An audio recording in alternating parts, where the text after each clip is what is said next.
Halo Sobat Podcast. Podcast, kembali lagi nih di segmen ngobrol sejarah politik. Tempat kita membahas hal menarik dari perjalanan bangsa Indonesia. Kali ini kita bakal membahas tentang kabinet gotong royong, kabinetnya Presiden Megawati Soekarno Putri. Nah, sebenarnya apa sih yang dimaksud dengan kabinet gotong royong ini? Jadi, Kabinet Gotong Royong adalah nama dari kabinet pada saat pemerintahan Ibu Megawati Soekarno Putri dan wakilnya Hamzahas. Mereka menjabat dari tahun 2001 sampai 2004. Nama ini juga dipilih karena menggambarkan semangat kerjasama dan gotong royong antar berbagai partai politik dan elemen bangsa. Kemudian pada saat itu juga terdapat kurang lebih ada 48 partai politik yang ditetapkan sebagai peserta pemilu nih.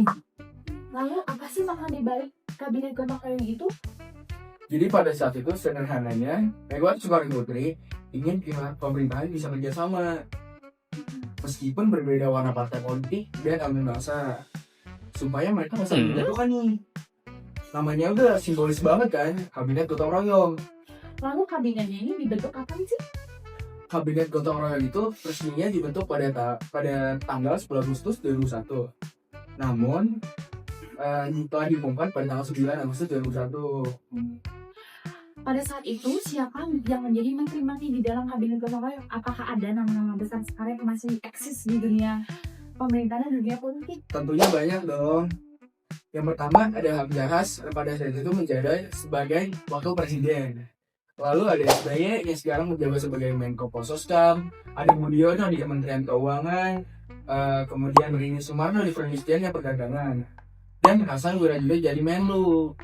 Bahkan beberapa dari mereka masih aktif loh di politik sampai sekarang.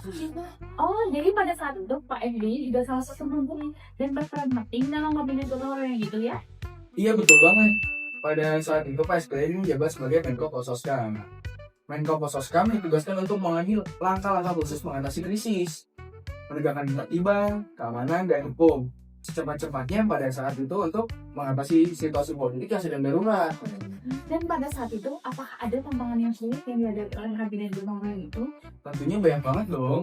Pada waktu itu Indonesia lagi berusaha pulih nih dari kasus krisis yang terjadi pada tahun 98.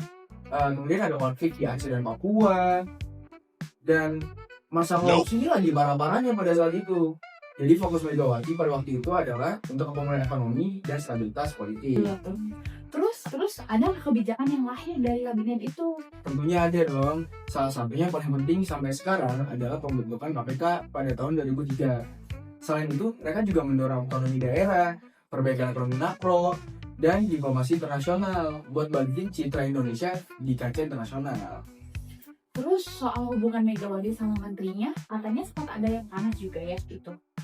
Iya, sempat ada dinamika antara Megawati dan SBY, terutama dengan Pak SBY ya.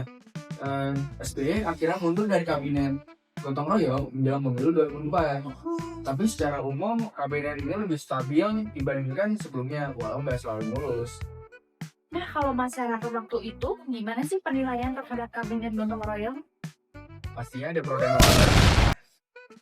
Ada yang bilang positif, politik jadi lebih tenang dan ekonomi mulai pulih. Cuma ada juga yang kritik karena dianggap lambat dalam reformasi hukum dan pemberantasan korupsi. Jadi ya 50-50 lah. Oh gitu ya. Kalau dilihat sekarang nih, apa warisan paling penting dari kabinet ini dibuat untuk Indonesia?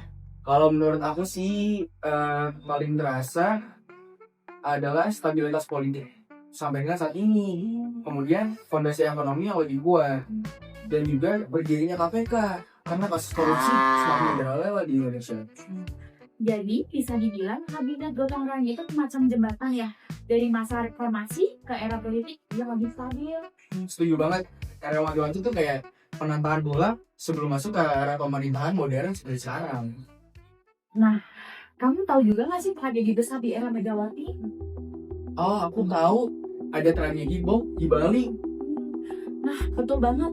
Tragedi ini dilatar belakangi oleh kerusuhan yang terjadi di Poso dan Ambon yang meninggalkan banyaknya umat muslim menjadi korban waktu itu. Selain itu, hal ini juga disebabkan oleh perang Afghanistan karena terjadi penindasan oleh Amerika. Dan faktor lainnya, karena di Bali dianggap jadi pusat maksiat dan melenceng dari agama Islam. Bisa boleh dijelasin nggak sih kronologinya biar sobat podcast makin tahu nih? Boleh banget. Jadi pada tanggal 12 Oktober korban di Salikruk dan Bali dan Palipap diguncang 2 bom pada pukul 23.05 WIB.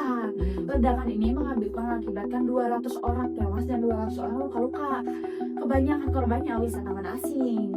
Oh, banyak ya. Kemudian pada tanggal 16 Oktober, lebih dari 50 orang yang terindikasi sebagai anggota terorisme dimintai keterangan di Polda Bali.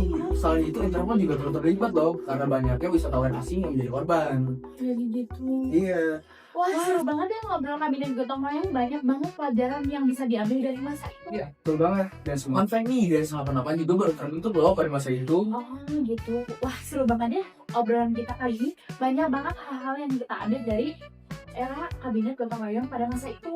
Betul banget. Dan semoga dengan kembali kita mengambil tersebut dan membahas kembali kabinet gotong royong, kita masih bisa nih menghargai sejarah bangsa ini. Iya.